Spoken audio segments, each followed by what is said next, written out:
praises to Yahweh, Ba'ashim, Yahushai, Ba'ashim, Rakah, Kadash, Tawada, Amen. Barakatah Yahweh, Barakatah Yahushai. Double honors to the elders of GMS, Elder Kabar, Elder Rakah, Elder Rhyme Lab, and Elder Tahar, and all the GMS camps and all the other camps out there doing the work in the name of Yahweh, Ba'ashim, Yahushai, Ba'ashim, Rakah, Kadash, Tawada, Amen. All praises. Okay, today, it's edification. We're going to be talking about the angels. Yeah, I just want to give you a quick edification about the angels of the Lord's saints. Yeah, because the angels are the Lord's saints as well. Yeah, they are the Lord's people, the angels, because like we said, we were once angels before we were discarded off and put down here in these earthly bodies. Yeah, so the angels of the Most High, the angels of Yahushai, yeah, the angels of the Lord, the angels of the Father. The whole world has, in a sense, been, what would be the correct word to use? The whole world has been told, or for lack of a better word, angels look like these Caucasian babies. So they sell you this. This is your angel, your Caucasian cherubim baby, white baby with 2 wings. You know, you go into the 16th chapel, they're showing you all these little white angels as well. Some of them look adults, but mainly the angels always based, they always show you that the angels are these. This is what they got in the 16th chapel in Italy, in the big, whatever they call it, the Vatican's another place where they have these paintings plated. You know, these are the pictures that they show you of angels. They're not like that. They're showing you of these naked white Caucasians playing as angels. I mean, look at this. This is the picture that they're showing you of, meant to be the Father and the Son, right? Naked, lying down like that, yeah? That's in the 16th chapel as well. Sistine Chapel, yeah? Which they have in there. And then they have all these different images as well. These are more images of angels, of what they try to tell you what angels look like. They say, oh, these angels are these little white babies, right? Flapping around with their wings or whatever it is meant to be, yeah? Or they'll have you like this, showing you these naked Caucasian men as being angels, yeah? Which is another lie. So all of these are, once again, based on white supremacy doctrine. This is what it's all based on. Christianity is all based on white supremacy. Nothing else, nothing more, nothing less. That's what Christianity is. It's all based on white supremacy. It's all a lie, and it's based on white supremacy. The supremacy that all of the people in the book are Caucasians, Europeans, whatever they want to call themselves, so-called white people, where it's not. We know that the people in the Bible are one nation of people, the Israelites, and they're a nation of color. Yeah, those people, they're different shades of brown. They are not Caucasians, but we understand that some of us, we tell you that, are mixed amongst some of the Caucasians today, but they are not predominantly Caucasian. They are all people of color. For lack of a better word, they are Negroes, black people. They are not those so-called white Eastern Europeans that you see in the land of Israel today. Those are Khazarians, yeah? So these are just more lies that these Europeans, that the elite, that the establishment like to put out there.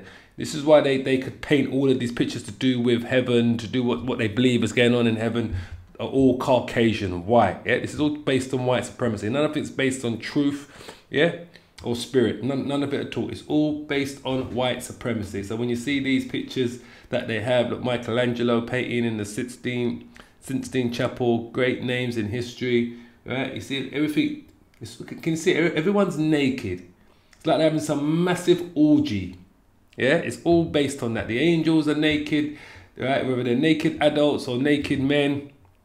Right there again, there's another pictures of them up on the ceiling. This is the art ceiling. Then you've got this one again, Michelangelo, showing you angels again. Look at these naked, look at these devils, right? Look at these, all these Caucasian, right, angels that they got flying around. So when they become adults, they're still naked, yeah? I tell you, and they know that one of the greatest laws of the Most High is that you're not supposed to look on another man's nakedness. Okay, this is the chapel again. Now this is in the Vatican. But that's what it's all based on, basically. They show you all of these images. They're all based on white, European, Caucasian images. The angels are normally naked. They're not naked babies. They're naked adults, yeah? They show you them. Look, we can keep going. Look, there's another picture of them. Cute angels, Sistine. I tell you. But this is what they're giving you. Right? This is what they're showing you the angels are looking like. Yeah? These white Caucasians. You know, we can keep going through this. It's just beyond me. But this is what they've sold the world. And this is what the world has bought. Because like I said, all of the world's devices, all of the world's institutions are all based on white supremacy. It's as simple as that. Yeah, there's no ifs, buts, or maybes. It's all based on white supremacy. Look more. Look at that, Michelangelo's. That's the Last Judgments. Right. So these will be the angels coming down. Look at them in their naked. It's just madness. He's got his ass out a door, his front out a door, everything. But this is what they're selling you. This is what Esau, the Edomites, are selling you. This is what they're telling you the angels will look like. This is what they're selling you. These are the pictures that they're giving you. Yeah? These are all the images that they're giving you to try to set it. But this is what they're selling. This is what their angels are based on. But the scriptures tells you completely different, basically. Yeah? When you read the scriptures and you read about the angels of the Lord, you know that they're the most terrifying things a man can see. Yeah? The majority of the time. Sometimes they'll have this shine about them, but they won't have this terrifying look about them. But the majority of the time, they have this terrifying look about them. And they've always been, most of the time, they've been described as this terrifying entity that comes down on you. Yeah, whether it's for a message, whether it's for judgment, yeah, and whether it's to help support you, to fight a battle alongside you, or to fight a battle for you. Whatever reasons they're coming for to visit you for, the majority of the time, the angels of the Lord are described as terrifying images with swords in their hands. All right. So we're going to just go to scripture. All right. And then we're going to come back to what we believe an angel is more likely going to look like than to what they're telling you what it looks like. Yeah. So it says Psalms 104. Verse 4, who maketh these angel spirits and his ministers a flaming fire? Because we always tell you, in their natural form, their natural state, an angel is a flame of fire. It is fire. That's why, and we'll see that in a moment, when Moses was talking to the angel, he was in his natural form. Yeah? So it tells you straight here, who maketh these angel spirits and his ministers a flaming fire. All right? So let's go to, we'll just close that because we can close them as we go along. Exodus chapter 3 verse 2. And the angel of the Lord Yahweh appeared unto him in a flame of fire, like we just saw, right? Out of the midst of a bush. And he looked, and behold, the bush burned with fire, and the bush was not consumed. And Moses said, I will now turn aside and see this great sight, why the bush is not burnt. And when Yahweh, the Lord, saw that he turned aside to see, the Most High, the powers called unto him, right? The powers called unto him out of the midst of the bush, which would be the angel Elohim. That's why we always tell you the word God in the Old Testament, right? When it comes like this with the capital G and it's just by itself, means Elohim, the powers, yeah? Which are the judges, which are the angels, yeah? That's why it says, it should say Elohim called unto him out of the midst of the bush. So if you probably look, we'll quickly show you.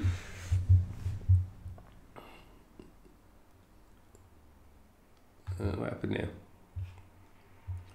So it says God, see, Elohim, yeah, which means the powers, the judges, the angels, yeah, the rulers, the judges, the divine ones, the angels, right? And that's what it means, yeah. And if you see normally gods like that in the lowercase like that, it's just talking about the other gods who are of no gods, but we're just trying to say that it's referring to what they call gods, basically, yeah? But that's what it is. Elohim means the powers, the judges, the angels, the divine ones. That's who it is. So when Moses says here, and when the Lord, which is Yahweh, the Most High, saw that he turned aside to see, yeah, the powers to see, right? Elohim called unto him out of the midst of the bush, which was the angel, because the angel in its natural form is fire. Where do we just have that? Let me just quickly well, I shouldn't have closed that tab really. Where are you? Psalms 104. Come on.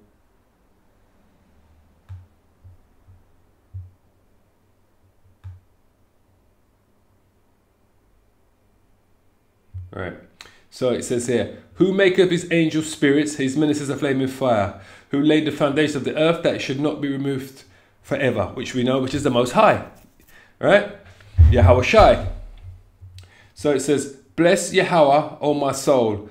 O Yahweh, my power, my Elohim, thou art very great. Thou art clothed with honor and majesty, who coverest thyself with light as with a garment, who stretches out the heavens like a curtain, who layeth the beams of his chambers in the waters, who maketh the clouds his chariots, which we always tell you are the UFOs, right? Which you see out there are the chariots of the Lord sitting in the clouds, who walketh upon the wings of the wind, who maketh his angel spirits, yeah, his ministers a flaming fire. And there you go. Who makes his angel spirits and the ministers a flaming fire. Because when they become a spirit, in a sense, the spirit will go into that body, and that's when it will come down. That's when you see an angel in its bodily form. Yeah, when it says it makes his angel spirits, his ministers of flaming fire. In their natural form, in their natural state, they are a flaming fire. They are what they call a total energy, pure energy. In their natural state, they are pure energy. Yeah, that's why they're a flaming fire. It says, who makes his angel spirits, his ministers a flaming fire. All right. So, because as we told you before, angels will come down as he spoke to Moses in their natural state. Moses was speaking to a flame of fire in a bush. That's the angel in its natural state, in its pure natural state. Yeah. And when the Lord Yahweh saw, he turned aside to see the powers, Elohim called unto him out of the midst of the bush. Thus Moses, and said, Moses, Moses, and he said, here I am. Yeah. So if you go back up a few, it says, and the angel of Yahweh, the Lord, appeared unto him in a flame of fire out of the midst of a bush. And he looked, and behold, the bush burned with fire, and the bush was not consumed. So he's looking at the bush, and the bush is on total fire, but there is no smoke. You know, they say you can't get, the saying is, you can't get smoke without fire. Absolutely right, but you can get fire without smoke, and I'm sure people know that. So the angel in its natural state, in its natural pure state, is fire, talking to Moses through the bush, yeah, in the bush, and the bush is not burnt away, because that's the angel in his natural state. He's not come there to destroy anything, he's come there to bring a message. And it shows you right here in Psalms 104, who maketh his angel spirits, his ministers a flaming fire. So who makes his angel spirits. So when they're a spirit, that's when they become, and they enter into a body, that's when they come down in a body. So when Abraham met when the two angels came to Abraham, the two men who came to Abraham, and they was they wasn't in their pure state as a pure fire, they was in a body, yeah, but they was in a what can I say, they was in an immortal body. They was in their immortal body. Then to say in their pure natural state of a fire, they was in their immortal bodies when they came down. And in those immortal bodies are spirits.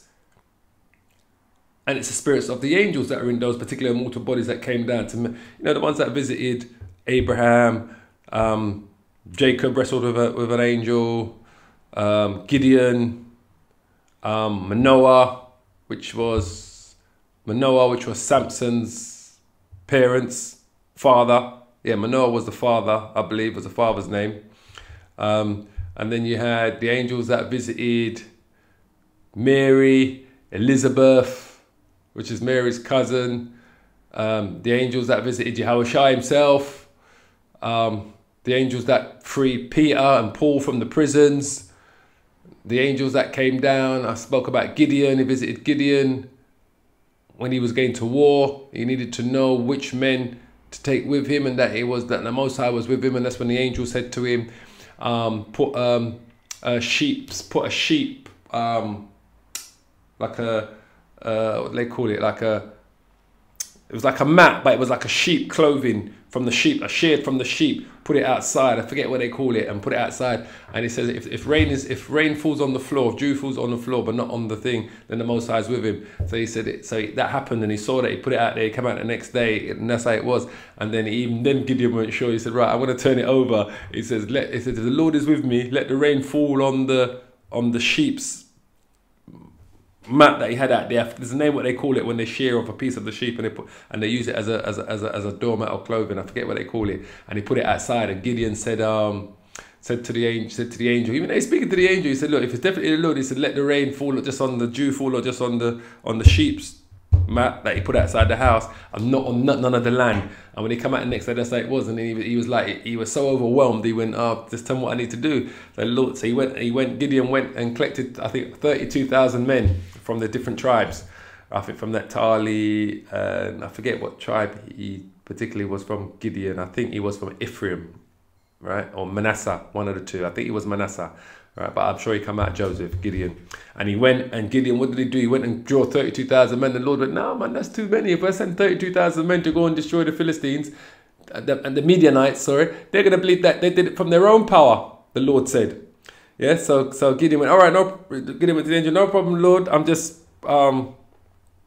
paraphrasing what the conversation was in the scriptures. He says, no problem, Lord. He cut it down to 10,000. And when the Lord said 10,000, Lord went, boy, even that's too many. So if 10,000 men go down and defeat the Midianites, they're going to believe it was their own power. They're not going to believe it was the Lord, that Yahweh was with them, that he was the one and sent his angels to fight the battles with them, and he gave them the courage and the strength and the ability to defeat those people. They're going to believe it was of their own wills. He went, no, he said, bring them down to the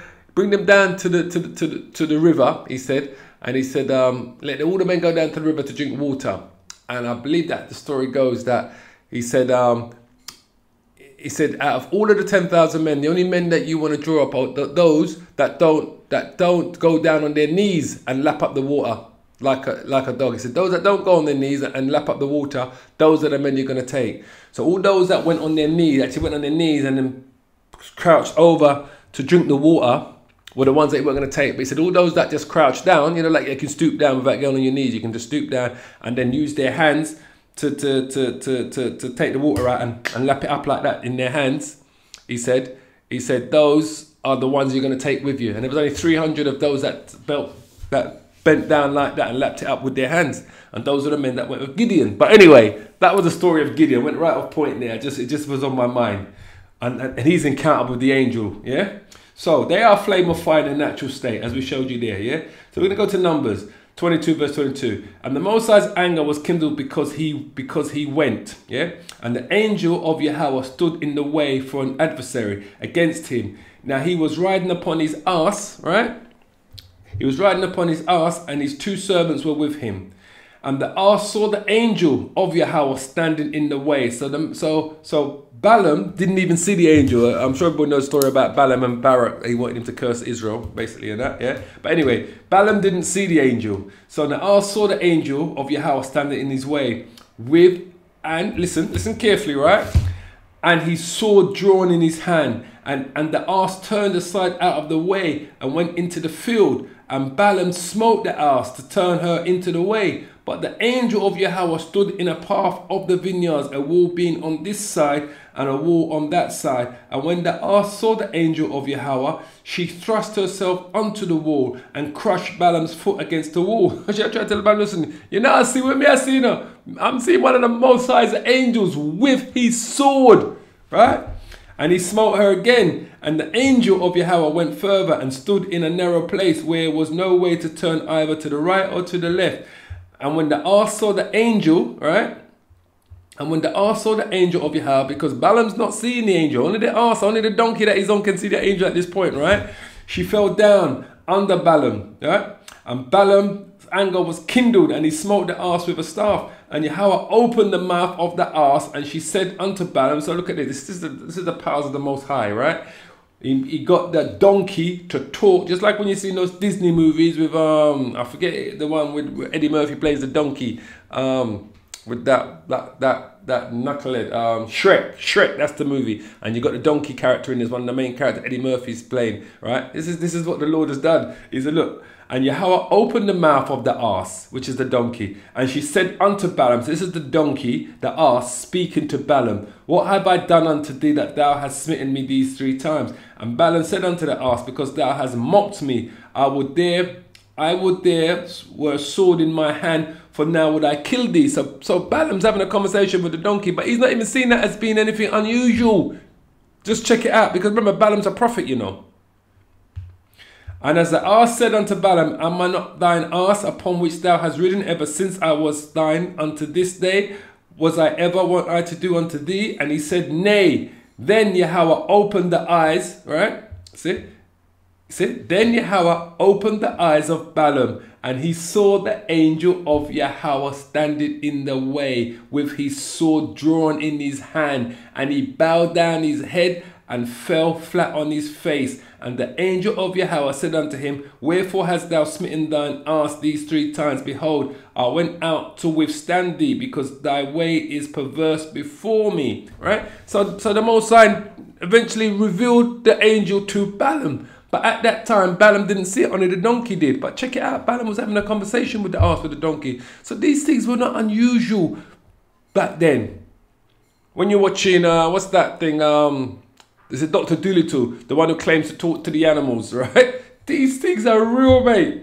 People were doing these things, and it didn't blow their mind like, oh, that donkey's talking. Because Balaam was dealing with the Most High. He understood the powers of the Most High back then, yeah? And the angel. It's just that he didn't see that angel at the time, and he couldn't work out why the donkey was behaving like that. And he was on a mission, Balaam, to go to see Barak, because Barak wanted him to go and curse the children of Israel. And remember what the Most High said, who God bless, no man curse, which are the Israelites. So anyway, so the angel of Yahweh said unto him, Wherefore hast thou smitten the and I had a conversation with him, behold, I went out to withstand thee, because the way perverse and before me, and so forth, and this and that. So he was finally revealed to Balaam. Yeah, as it says there, then Yahweh opened the eyes of Balaam, and he saw the angel of Yahweh standing in the way with his sword drawn in his hand, and he bowed down his head and fell flat on his face. So what is it we've had in Exodus? He was talking it to him in his natural state. Balaam tells you about the angel with the sword in his hand, yeah? He was standing in front of him with his sword in his hand. So let's go to Judges, yeah?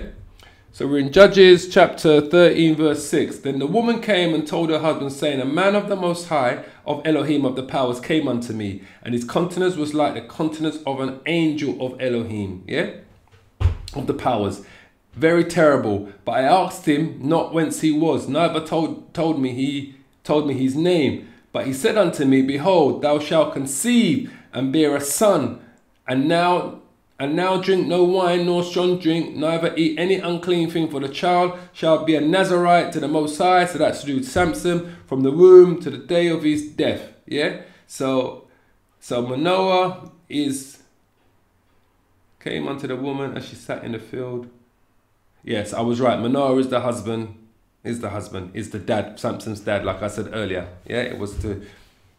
And the Most High hearkened unto the voice of Then Manoah entreated of Yahweh and said, O my Lord, let the man of the powers of Elohim, which thou didst send, come again unto us, and teach us that we shall do unto the child that shall be born. And the powers hearkened to the voice of Manoah, and the angel of Elohim of the powers came again unto the woman as she sat in the field, but Manoah her husband was not with her. And the woman made haste and ran and showed her husband and said unto him, Behold, the man has appeared unto me that came unto me the other day. And Manoah arose and went after his wife and came to the man and said unto him, Art thou the man that speakest unto the woman? And he said, I am. And Manoah said, Now let thy words come to pass. How shall we order the child, and how shall we do unto him? And the angel of Yahweh said unto Manoah, Of all that I said unto the woman, let her beware. So Manoah, Samson's dad, and Samson's mother saw the angel. So this angel that came to them, didn't come in a terrifying,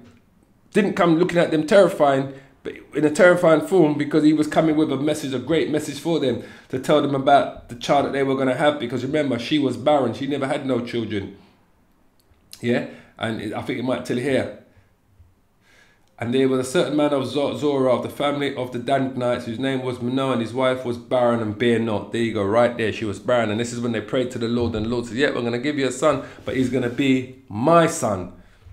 And it says that the angel of Yahweh appeared unto the woman and said unto her, Behold, how thou art barren and bearest not, but thou shalt conceive and bear a son. Now therefore beware, I pray thee, and drink not wine nor strong drink, and eat not any unclean thing. Right? Because this son was going to be a Nazarite, basically.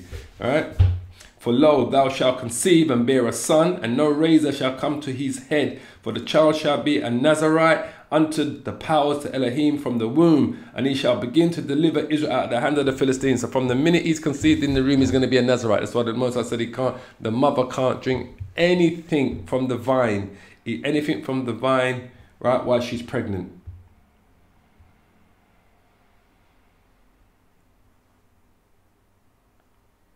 Or any unclean thing. There you go, yeah? So, paired unto her. So let's give an idea of the angel with the sword.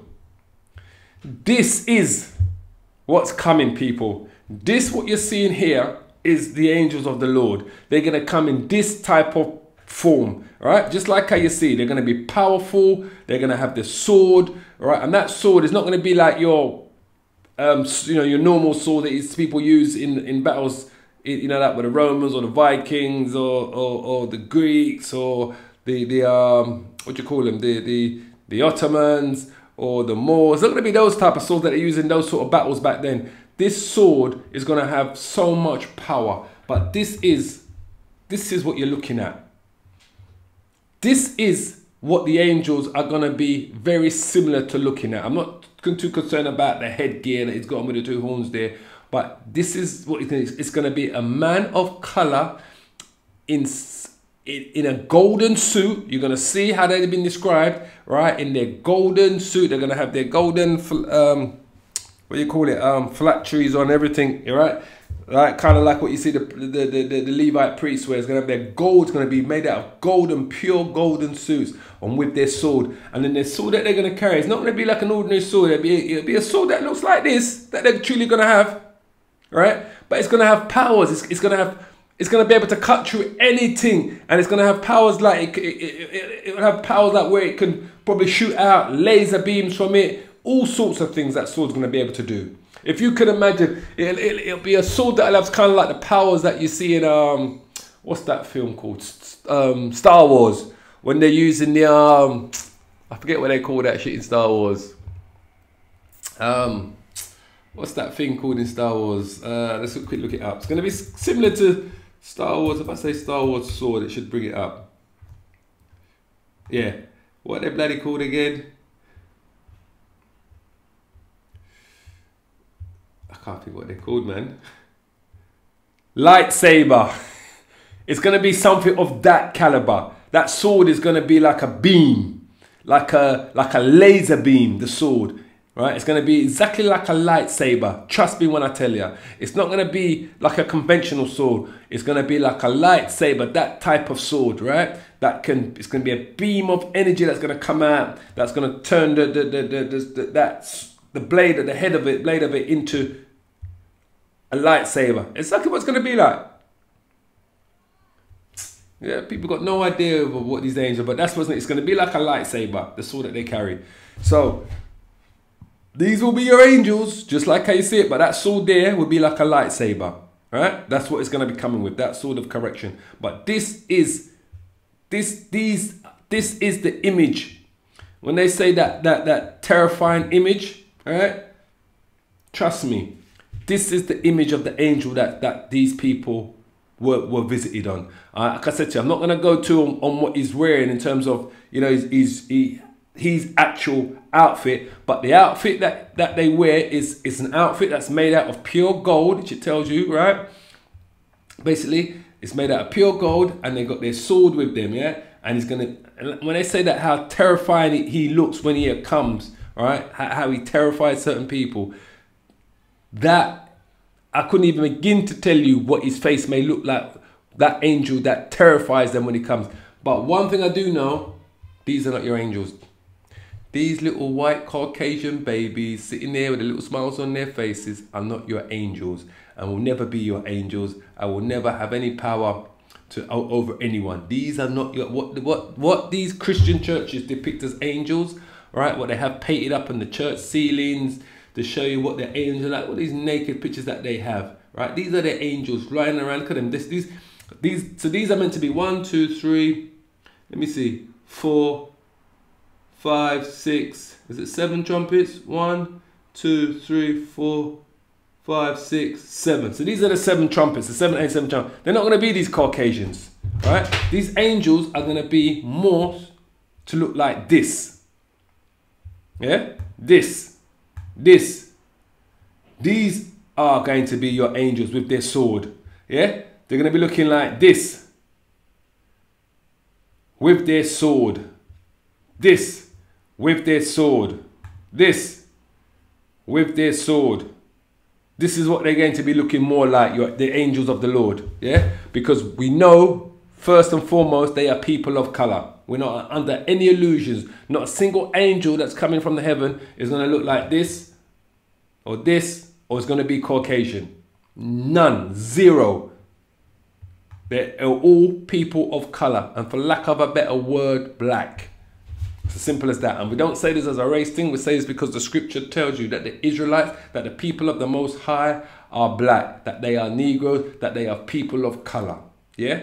Just so that people can understand what we're talking about. It doesn't, the people of the Most High, the Israelites, the children of Israel are not Caucasian Europeans. They are not Eastern Europeans. As simple as that. So these are your angels. So let's quickly go through some of these again. So we went to Numbers, Judges.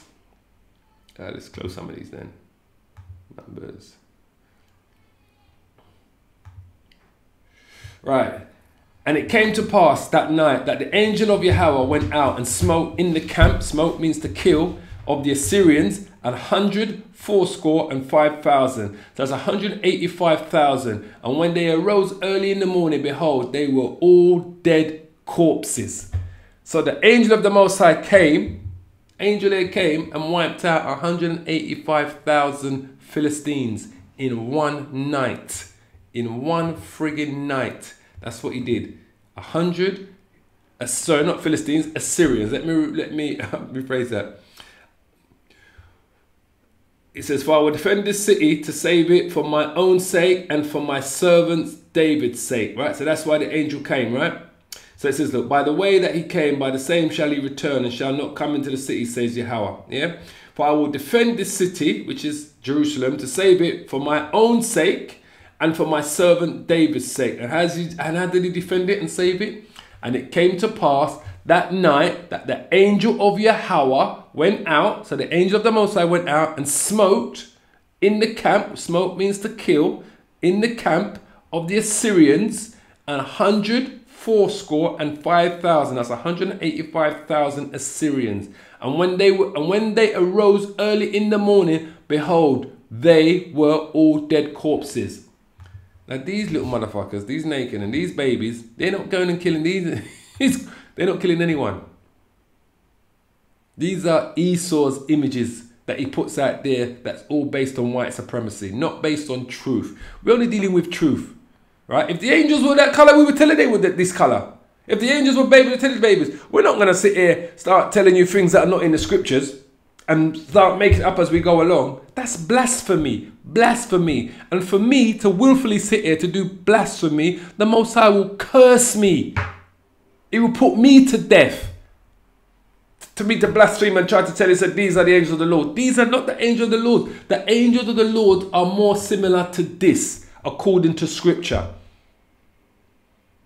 Not according to my heart, my mind, my feelings, what I want it to be, what I want to will it to be, but according to the holy scriptures. The angels are more described like this, like Idris Elba in the movie Thor, than they are described as these pictures of these angels in the Sistine Chapel in Italy and in the Vatican, wherever else where they've got these images of angels and of Yahushua and of the Most High. They're not depicted as that. I'm very sorry, they're not. So, we go to Chronicles. 1 Chronicles chapter 21 verse 12. Either 3 years famine or 3 months to be destroyed before thy foes, while that the sword of thine enemies overtake thee. So this is what happened to David. These were the choices King David had after he said he had sent Joab to go and count the children of Israel. And he knows that to do a census on the children of Israel is against the commandments, the Lord's commandments and statutes. And it's a sin basically. And even when he did it, he knew it because Joab told him, this is against the Lord to count the people. Then only the Lord should know that Israel are like the sand of the sea. Yeah? So it's against the law. So Joab even told that King David at the time, but King David still told him, go ahead and count the people then. So this is what the punishment when the prophet Gad came back to David and said, look, you've got to choose one of these three, right? As your punishment. It said either 3 years famine or 3 months to be destroyed before thy foes, while that the sword of thine enemies overtaketh thee, or else 3 days the sword of Yahweh, even the pestilence in the land, and the angel of Yahweh destroying throughout all the coast of Israel. Now therefore advise thyself what word I shall bring again to him that sent me. And David said unto Gad, which was the prophet, I am in a great strait. Let me fall now into the hand of Yahweh, for very great are his mercies, but let me not fall into the hand of man. So basically what David said, let Yahweh choose, let the Most High choose what punishment is fitting for him. Then he would rather fall into the hands of the Most High, right? And just like David says, for very great are his mercies, because David already knows. Remember, David committed adultery when he lied down with Bathsheba, and because of that they lost their first child, the child that they conceived while she was still married to Uriah, right, who David sent out in the battlefield to die on the front lines, yeah, so that he could take his wife, because he had already laid down with her and she was pregnant, and the only way for this thing to come clean, right, is for him to not come back from the war, which he did. He arranged for him to die. So David had committed this sin, so he knew what he did, and she was pregnant, Bathsheba, but she lost that first child. And it broke her, but he knew it was a punishment for what he did. So, but he knew that, but he accepted it, and he saw it as a mercy, because he knew that the Most High could have done worse, because he knows the punishment for adultery is death. So his punishment could have been worse. But David is of the Most High's. King David was of the Most High's heart. So he spared him, and he only took his child from him. So the baby died after it was born, like a few months after it was born, the baby died basically. But then they went on to have another child, which was later to be called who? Solomon, who later became the king of Israel. And that's anyway, so this is what David can say. And David said unto Gad the prophet, I am in great strait, let me fall now into the hand of Yahweh, for very great are his mercies, but let me not fall into the hand of man. So Yahweh sent pestilence upon Israel. So this is the choice that Yahweh did. He said, well, I'm going to send a pestilence upon Israel. And there fell of Israel 70,000 men. And Yahweh sent an angel unto Jerusalem to destroy it. And as he was destroying, the Yahweh beheld, and he repented him of the evil, and said of the angel that destroyed, it is enough, stay now thine hand. And the angel of Yahweh stood by the threshing floor of Ornan the Jebusite. Right? So 70,000 were killed. And it says, and David lifted up his eyes and saw the angel of Yahweh stand between the earth and heaven, having a drawn sword in his hand, stretched out over Jerusalem. Then David and the elders of Israel, who were clothed in sackcloth, fell upon their faces. Right? So, and David said unto the Most High, it is not I that commanded the people to be numbered, even I it is that have sinned and done evil indeed. But as for these sheep, what have they done? Let thine hand, I pray thee, O Yahweh, O my power, be on me and on my father's house, but not on thy people, that they should be plagued. Then the angel of Yahweh commanded Gad to say to David that David should go up and set up an altar unto Yahweh in the threshing floor of Ornan the Jebusite. So now he's going to do a sacrifice for the forgiveness of sin for Israel, so no more people will die because of what David did in censoring the people then. So check it out though. So David said what? And David lifted up his eyes, and he saw the angel of Yahweh stand between the earth and heaven, right? Having a drawn sword in his hand, stretched out over Jerusalem. Then David and the elders of Israel, who were clothed in sackcloth, fell upon their faces. So they saw the angel of the Most High, right, standing out in between heaven and earth. So he's probably on his way back up into his chariot, right? So he's looking down onto David as he's ascending back up into his chariot. He's looking down onto Jerusalem. David can see him clear from his eyes, right, into the sky. He can see the angel standing up there. And remember, these angels are also, they're not like our sizes. They are, I think they would say they were something like 10 cubits, they're like twice the size of your natural human, like 12 foot tall or whatever, 10, 12 foot tall, right? So he saw him standing what? With the sword in his hand. See? The sword in his hand. And this is why I say that your angel is going to be more inclined to look something like this than to say something like that. Because this ain't described in the Bible. Whereas this is. You'll soon see when I tell you about the suit, what he's wearing, a glittering suit in gold and so forth. You'll soon see. But that is what, look. Don't think for a second when they make these films, right, that they don't know, that they don't get these images, the information, right, and when they're creating these characters, where they're taking it from. Because exactly how you see Idris Elba just here as the gatekeeper in the movie 4, right, is exactly the same description of what you're going to see of the angels in the Bible, right, in terms of what he's wearing. Watch and see. So where are we anyway? Chronicles 3.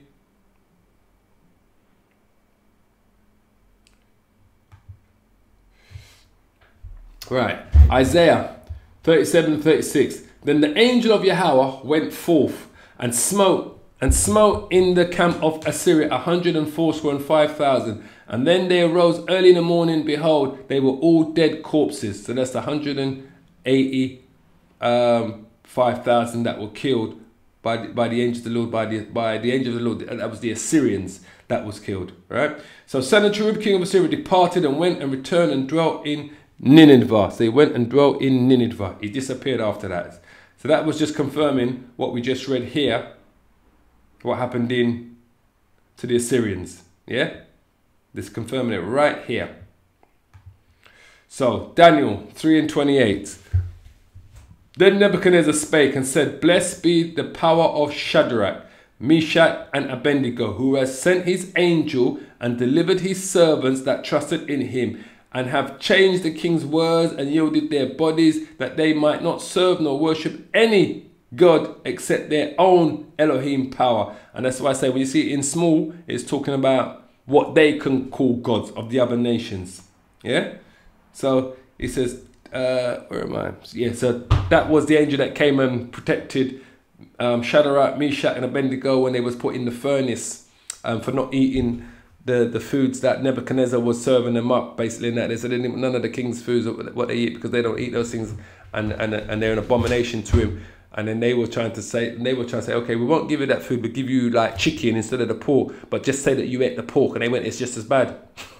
So they couldn't understand it, that they weren't even prepared to eat the clean food, but say they ate the unclean food. So that was even in a sense like a worse sin, because now they were doing what it tells you in Matthew 5:19, those that teach others to break the commandments. Let me quickly see if I can quickly find it. I think it's Matthew chapter 5 verse 19. I may be wrong.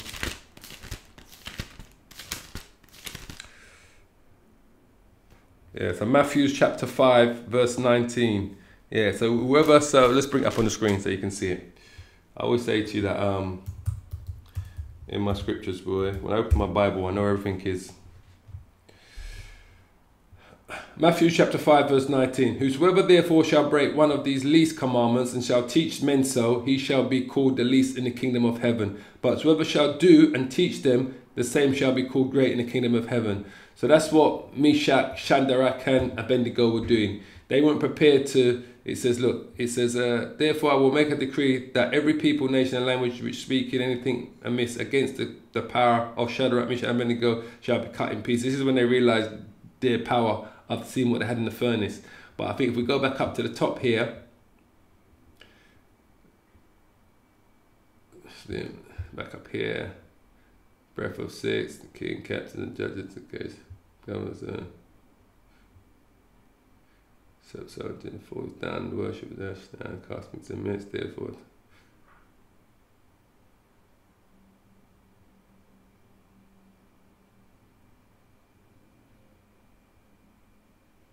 And that's what it was a fall down and worship. It says, Thou, O king, has made a decree that every man that shall hear the sound of the cornet, flute, harp, sackbut, psaltery, or dulcimer, and all kinds of music, shall fall down and worship the golden image, which was that big golden image of Nebuchadnezzar, you know, that was made out of brass, stone, golden, and brass, stone, brass, gold, and iron, yeah. And whoever falls down and not worship, that he should be cast into the midst of the burning fiery furnace. There are certain Jews from thou hast set over the affairs of the province of Babylon, Shadrach, Meshach, and Abednego. These men, O king, have not regarded thee. They serve not thy gods, nor worship the golden image which thou hast set up. Then Nebuchadnezzar in his rage and fury commanded to bring Shadrach, Meshach, and Abednego. Then they brought these three men to the king. And Nebuchadnezzar spake and said unto them, It is true, O Shadrach, Meshach and Abednego, do not serve my gods nor worship the golden image which I have set up. And that's when he put them in the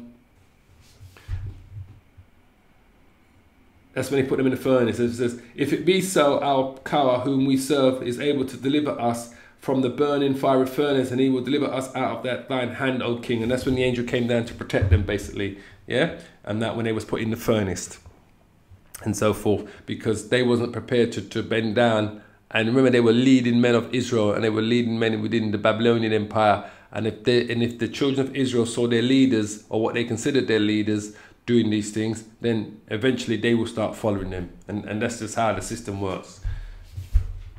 Right, Acts 12.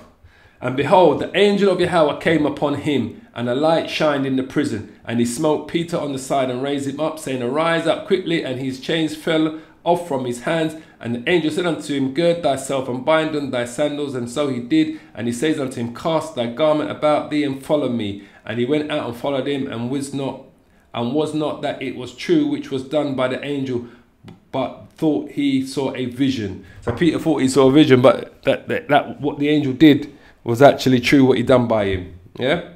So we're going to go to Revelations 14 and 15. And another angel came out of the temple, crying with a loud voice to him that sat on the cloud, thrust in thy sickle and reap, for the time is come for thee to reap, for the harvest of the earth is ripe.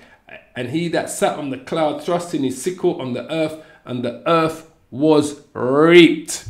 All right. And another angel came out of the temple which is in heaven. He was having a sharp sickle. And another angel came out from the altar which had power over fire, and cried with a loud voice to him that had the sharp sickle, saying, thrust in thy sharp sickle and gather the clusters of the vine of the earth, for her grapes are fully ripe. And the angel thrust in the sickle into the earth, and gathered the vine of the earth, and cast it into the great winepress of the wrath of the Most High. And the winepress was trodden without the city, and blood came out of the winepress, even unto the horses' bridles, by the space of 1,600 furlongs. So this is to do with Judgment Day, yeah? What these angels are going to be doing during Judgment Day, basically. Right? And once again, I go back, these are the angels that they're referring to. These angels are not coming with no joke thing, you know. People think there's some joke thing. This ain't going to be your angel here, you know, some white Caucasian. No, this is your angel right here. This here. All right? Because we tell you already about the children of Israel.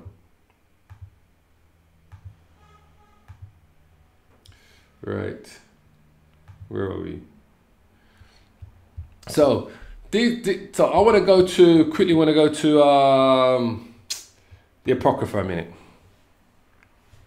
Because I'm quickly going to show you a couple things in 2 Maccabees, just so you can have a, before we finish up here.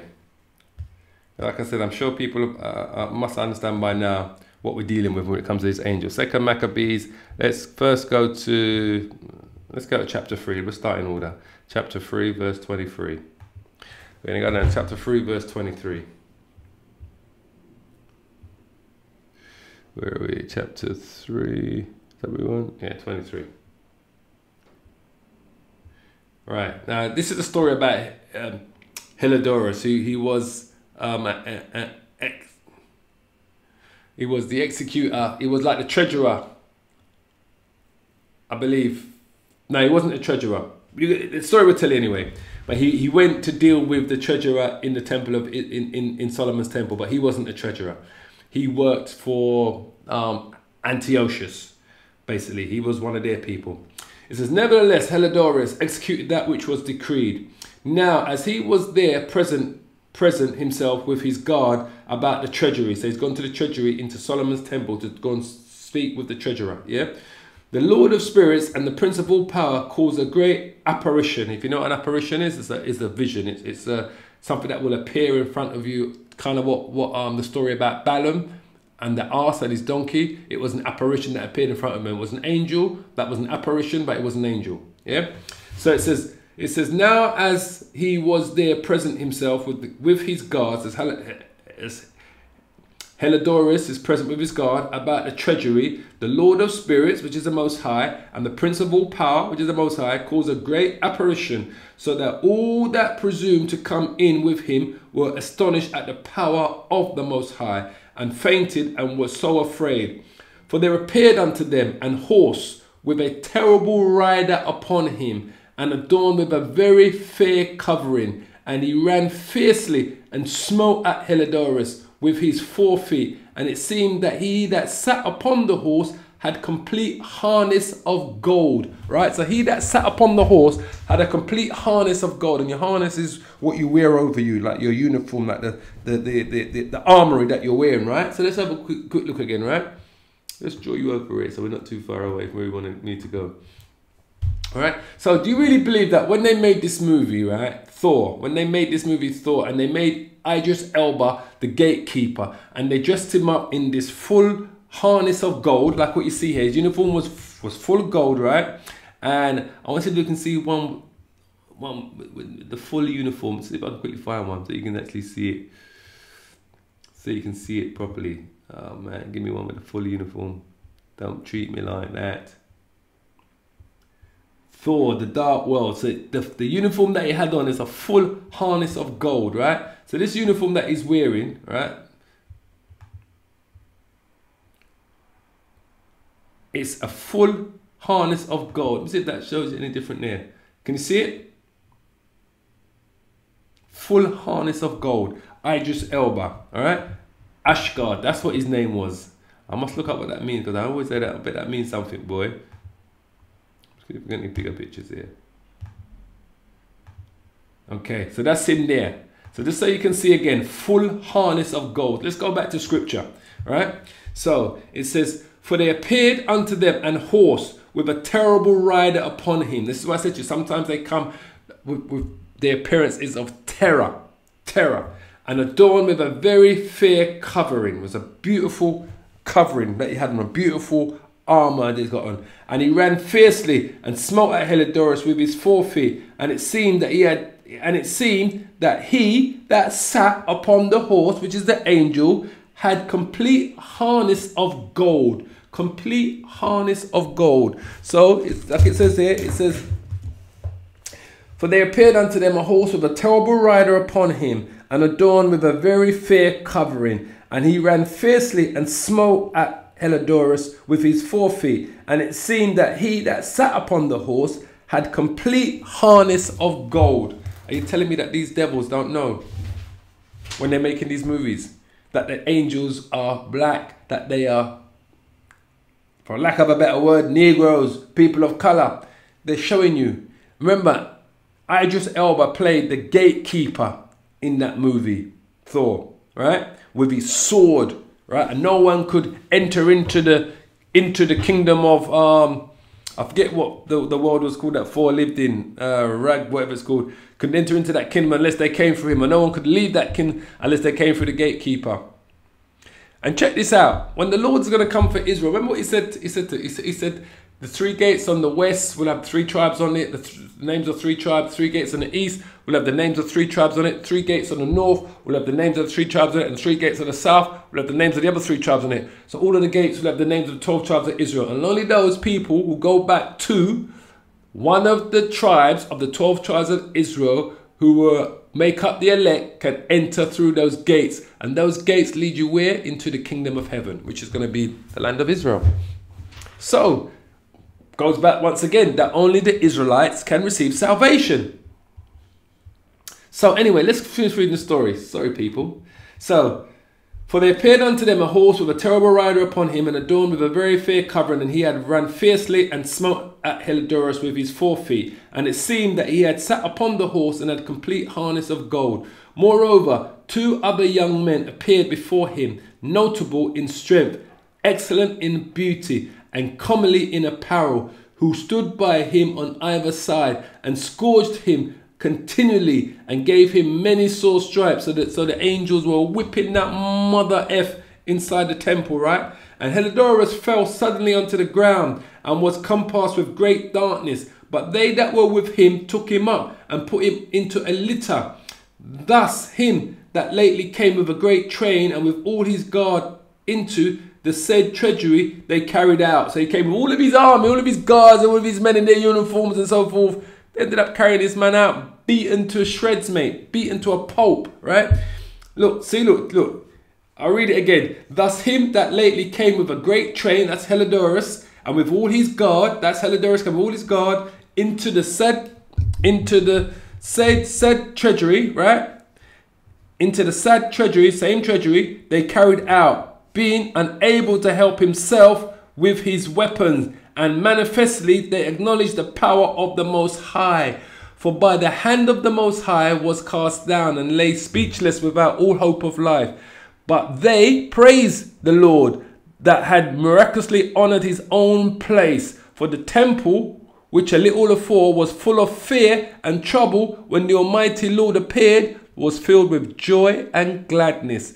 Then straightway certain of Heliodorus' friends prayed on Onias that he would call upon the Most High to grant him his life, who lay ready to give up the ghost, because he was on his deathbed. Heliodorus, remember when the angel smote him, you know, smote means to kill. So he was on his deathbed, he had his last breath in him, he was on his deathbed. Listen carefully.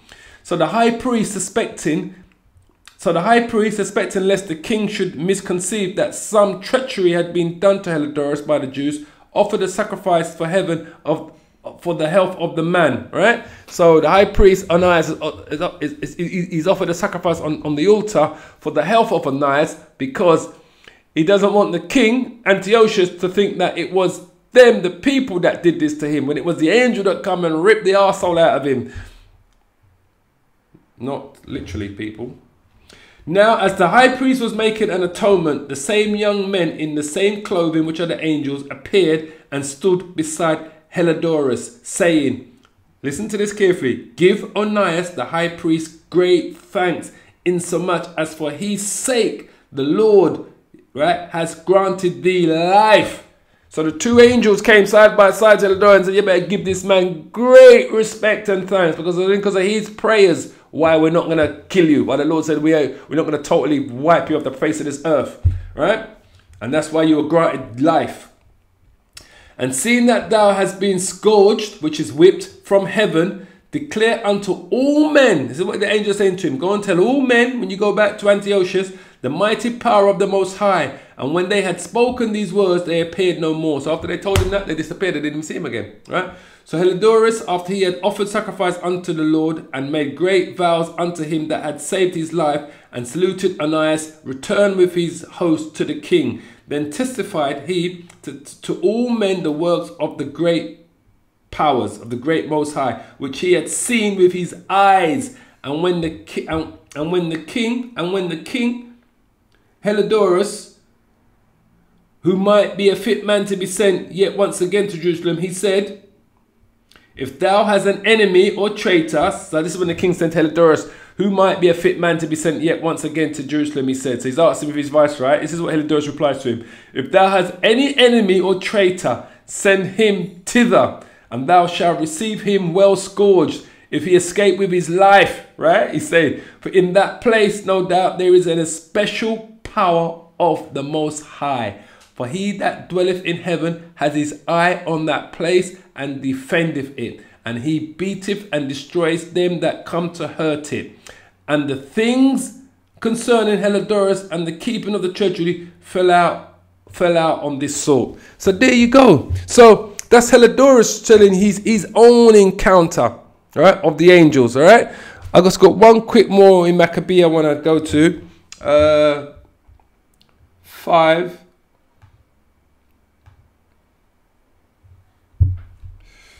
Right, chapter 5, verse 1 to 5. About the same time, Antiochus prepared his second voyage into Egypt. And then it happened that through all the city, for the space almost of 40 days, they were seen horsemen running in the air, listen carefully, in cloths of gold, armed with lances like a band of soldiers. In cloths of gold. This was ancient. What I'm trying to explain to you people is that they don't make these movies ignorantly. Someone hasn't come up with this great idea. Let's have Idris Elba just up in an armor of full gold, play the gatekeeper. I think his name was called let's say Asgard. Asgard. He's a gatekeeper to Asgard. That's the place where they were staying, right? So check this out. They're not doing, even this is blowing my mind, showing him in that fire. Because that looks like fire to me. Like they want to show you him in that fire. Look at that, man. Come on, man. They know, man. They know. My angels are a flame of fire. It just seems like, look, as if they were trying to say, look, who maketh his angel spirits, his ministers a flaming fire. But it's this more important is this, they know what they're doing, man. Look at him. This is Idris, right? Right, so check this out. So he says, and then it happened that through all the city for the space of almost 40 days, there was seen horsemen. So for 40 days over in the skies, and this is what Antiochus is witnessing with his army. They were seeing horsemen running in the air, right? Those are the chariots of the Lord. They call them horsemen because those are the closest things that they could tie them to. But they were chariots, right? In cloths of gold, right?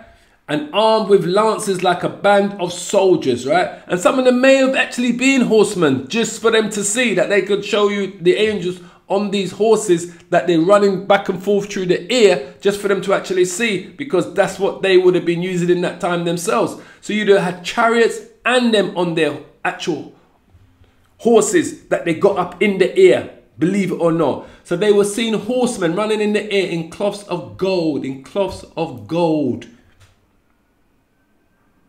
Come on, man. You couldn't make this shit up, people. Believe me. For 40 days, right? And armed with lances like a band of soldiers, and troops of horsemen in array, encountering and running one against another, with shaking of shields, and the multitude of pikes, and the drawing of swords, and the casting of darts, and glitterings of golden ornaments, and harnesses of all sorts. Right? The golden ornaments and harnesses is what they wear in their armor. That's what they're referring to. Come on, people. Right? And harnesses of all sorts. Wherefore every man prayed that the apparition might turn to good. Now, when there was gone forth a false rumour as though Antiochus had been dead, Jason took at least 1,000 men and suddenly made an assault upon the city, and they that were upon the walls being put back, and the city of the left was taken, and Menelaus fled into the castle. So they saw horsemen in array, encountering, running one against another, with shaking of shields, and multitude of pikes, and drawing of swords, and casting of darts, and glittering of golden ornaments, and harness of swords. So, listen, man, they've seen the Lord's chariots going back and forth in different arrays, right? And some of them chariots could have been, like I said, in the shape of an actual horse. Because you got all different types of shapes of chariots. But also they're telling you that they were seeing horsemen running in the air. So they were actually seeing angels on actual horses going back and through in the air. Alright? In cloths of gold. In cloths of gold, people. Once again, they're not making these things when they're showing you Idris Elba playing the gatekeeper. He was like the angel for Asgard, who decided who can leave and who can come into Asgard, right? It's like as if he was guarding the kingdom of heaven. One of the 4 gates on the north, either the north or the east or the west, or the 12 doors and the 4 gates, basically. So, on that note, like I said, people, you can continue believing these are your angels. These little white Caucasian babies are your angels, but not to be, my people, never to be.